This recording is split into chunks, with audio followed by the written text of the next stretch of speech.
Esme Morgan, welcome to Football W. It is so exciting to have you here, English international and Washington Spirit defender. Thank you so much for joining us. Incredible scenes that we just saw of you at camp and over the European Championship and of your beautiful family. So take us back to that incredible win. Congratulations. And what was going through your mind after that last PK that Chloe Kelly took went in? There weren't many thoughts, to be honest. It was just pure joy and absolute elation. Just watching all of those videos back, all of the little memories just had me beaming from ear to ear. It still seems a little bit surreal, really, and so special. And you'll know, you can't really comprehend the pride that you feel when you win a major tournament for your country. It's just incredible, and knowing that you've done so many people proud back home. All of my family were able to be there to see it all. It was just so special, and you feel so close to all of your teammates and know that you've got that shared bond and that shared experience and success to reminisce about forever. So yeah, just incredible. Talk about one of the important moments of the tournament for you personally, too, coming into the quarterfinal against Sweden when England was down 2-0, and you had to help turn things around, which you ended up doing. Can you take us through that mindset that you had in that moment? Yeah, throughout the tournament, my mindset had just been to stay as ready as I possibly could throughout. I knew that I wasn't necessarily going to be a starter in the group stages, but I was totally prepared for where my moment might come. I made sure I was really focused in training, working super hard every single day, making sure I knew what the roles of those who were starting were so that I was able to create in and called upon. And obviously in the quarterfinals, that's what happened. So I was so excited, to be honest, to be able to get on the pitch because I'd never played in a major tournament before. And you really had nothing to lose because we were 2-0 down. So I thought, what's the worst that can happen? Just go out there, give it my best, and hopefully we can turn it around. And thankfully, all of the other subs that came on as well did amazingly too to help us do that. Yeah, you absolutely did, and you were brilliant. But then in that same match, I'm not sure if you knew that all of us at home saw you had a bit of paper that you gave to Lucy Bronze in the moment. And then not even a minute later, she turned around and scored the first goal. So can you just explain in that moment? I mean, later you called her a freak, I think, in the press conference, which was then headlines in all of Europe. But can you tell us, your specific feeling and emotion during that moment where you flipped the game and ended up coming out on top?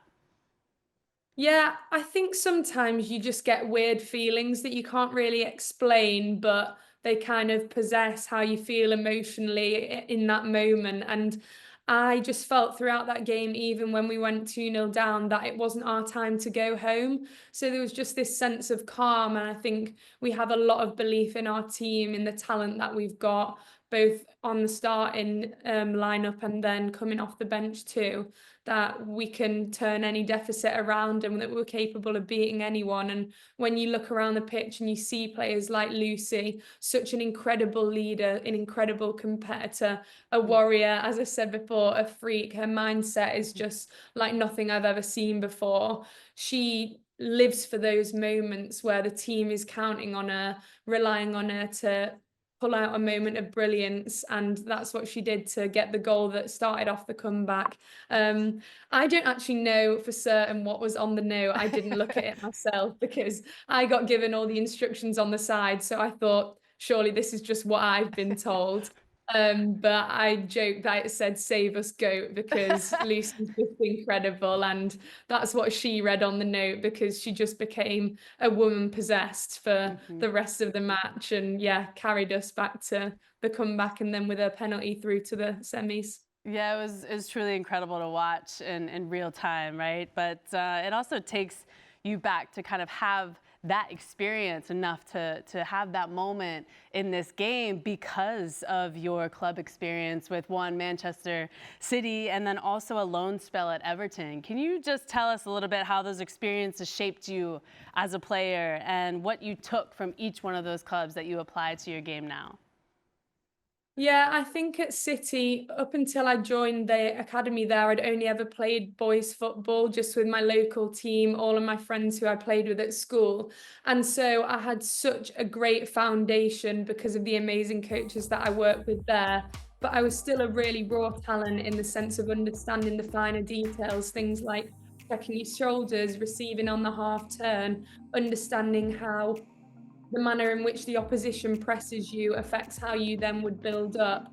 So all of those little tactical details, when I got into the first team at City, I went on a crash course of being a professional footballer really and just picked up so much so quickly. And the style of play that City have is largely focused around building out from the back. And I feel like now my build-up play and my passing through the lines is probably one of my strongest Mhm. attributes. So they really contributed to that. And I had a loan spell at Everton, where I had to play every week, and I really learnt what it was like to train regularly and compete for a position. Because having been at City as one of the younger players, I never really had hopes or expectations to start matches. But when I went to Everton, I got consistent match minutes and I got used to being a professional, recovering, reviewing games, looking on to the next one, and again progressed really quickly in that period so that when I went back to City, I was at a level where I was able to start.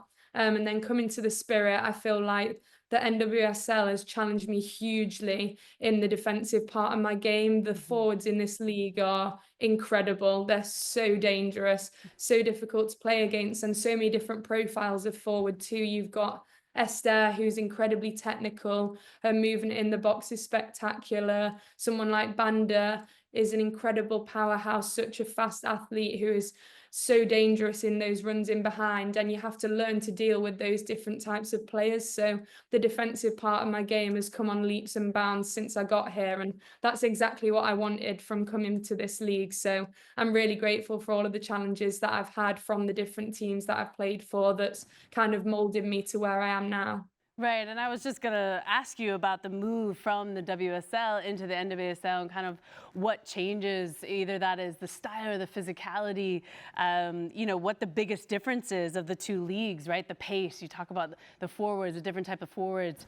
Some are very technical and want the ball to their feet, and then some want to run in behind.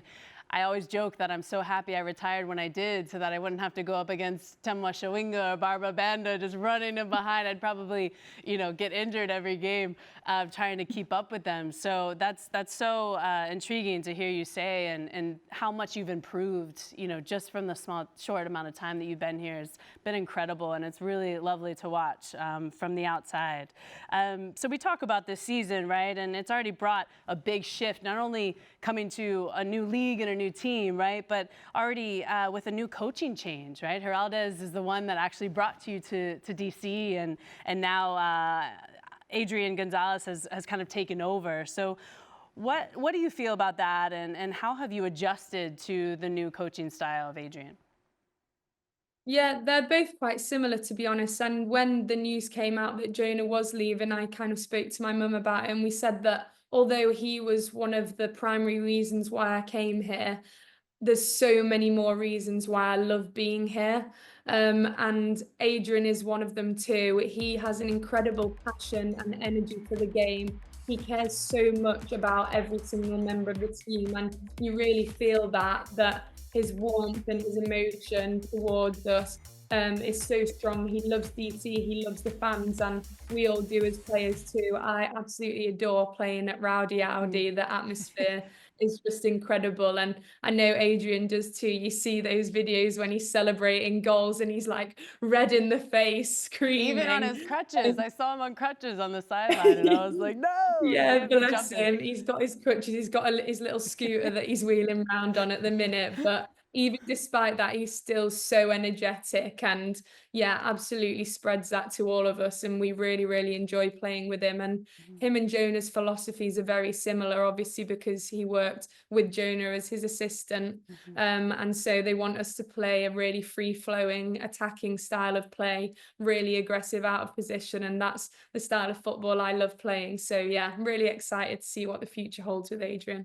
Well, he's off to a great start already, but more importantly, just for your individual game, you've shown such versatility for both club and country. I've seen you play in every position in the back line. So what position do you love the most, and how important do you think that adaptability is in adding value to you as a player and a pro? I think my attributes probably suit me best playing at centre back, but I just enjoy being on the pitch, to be honest. So wherever I'm called upon, I'm happy to slot in where I'm needed. I think quite often this season we've played as part of a back three, sometimes with me starting as a fullback and then swinging round when we're in possession. But I think that versatility throughout my career has allowed me to get on the pitch more than I would have done had I only been sort of comfortable in one position. So I'm really grateful for that. And I think that's something that growing up playing with the boys taught me, because I moved around quite a lot in that team and you just get a feel for what's required from different positions. So I'm really grateful for that foundation of being able to be adaptable and shift. And I think generally I have a good understanding of the game. So that allows me to kind of slot in wherever the team needs me and do a decent job. But I think I probably do my best job at centre back. Well, you're great in both positions because of, specifically your distribution that you spoke about, but obviously your ability to score goals too. So that's been really impressive to watch this season. But every player has their welcome to the league moment, right? What has been your welcome to the league moment? Has it been a big tackle or one of your goals, or maybe even something off the field that you shared with any of your teammates? That's a great question. I feel like the playoffs was a huge thing for me because playing in Europe, that's not something that lives within the structure of a season. So obviously competing for the Shield, coming second in that, but then knowing that you've got a second opportunity at Glory was something that was really new and exciting to me. And our playoff journey last season was so special, having two home playoff games where we went behind and then had these comebacks, one of them being a win on penalties that were just such a thrill. The atmosphere at those two games were electric. And I was like, okay, this is what American playoffs are like. It's all the drama and the excitement. And I'd say that for me is what sums up the league. It's just chaos at times, but it's so much fun to be a part of. And I'm so glad that I came here. I'd say those two home playoff games are probably the favorite moments that stick out for me in that sense. So we actually saw Trevor Lawrence invited you to a football game, American football game. How did you feel at that moment? When did you become a fan, and how excited are you to have this experience? Oh, I was flabbergasted when I received the video from Trevor. I've supported the Jags for years, honestly, probably like 8 or so years now. I started because my dad used to watch the NFL, so he once put a game on the TV and we watched it. And off the back of that, I downloaded the Madden app on my phone, so I was playing the mobile game. And at the start, you had to pick a favorite team, and I didn't have any reason to support any NFL team, but my favorite color is teal. So I plumped for the Jaguars, and then since then, I've been a big Jags fan, so inevitably then a big Trevor fan. And so, yeah, the guys at the Spirit apparently arranged for him to send me a video after the Euros win, and I honestly couldn't believe it. I was so excited. No, it's incredible, and I can't wait to see, the future videos and photos from this match. It's going to be such a cool experience for you. Lastly, talk about this weekend. You have Gotham. It's an away game. My beloved Gotham. How are you and the team approaching that match, and what will it take for you and the team to get a result? We're really excited for it. Obviously, it's rivalry weekend, which is always fun, and Gotham got the better of us at home, which is not something we are accustomed to and not something that we like. We see Audi Field as our fortress, so we definitely want to get payback for that result. And we know it's going to be a really difficult test. Gotham have got an incredible team, so many talented players. My fellow English woman, Jess Carter, is an incredible defender, and I played with Rose Lavelle at City, and obviously she's back to full fitness now, which is not a happy prospect for teams playing against her, but I'm excited for the challenge. We'll be really, really up for the game because we want to close the gap at the top of the table to try and compete for the Shield and get close to Kansas City. So every game now is a must win, and we're really looking forward to it. Well, thank you, Esme, so much for joining us on Football W. It's been an honor, and congratulations once again on the European Championship. And good luck, well, not too much this weekend, but good luck the rest of the weekend with Washington Spirit.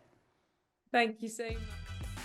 Hey, apparently she doesn't need luck. It's all talent here for Esme Morgan. That was funny, though. Good luck, but not too much there for Esme Morgan this weekend against bad luck, okay? Allie's Gotham. But she's had quite the career. I mean, here for Washington Spirit, obviously with what we just saw with her and the Lionesses. I mean, the 2023 FIFA Women's World Cup runner-up. She's a former Manchester City Everton player. She really talked about how important that was for her development. She was the 2025 UEFA Women's Championship winner. And of course, with those 2 goals and 1 assist in 22 NWSL matches, and she is definitely one of the most important players that this league has.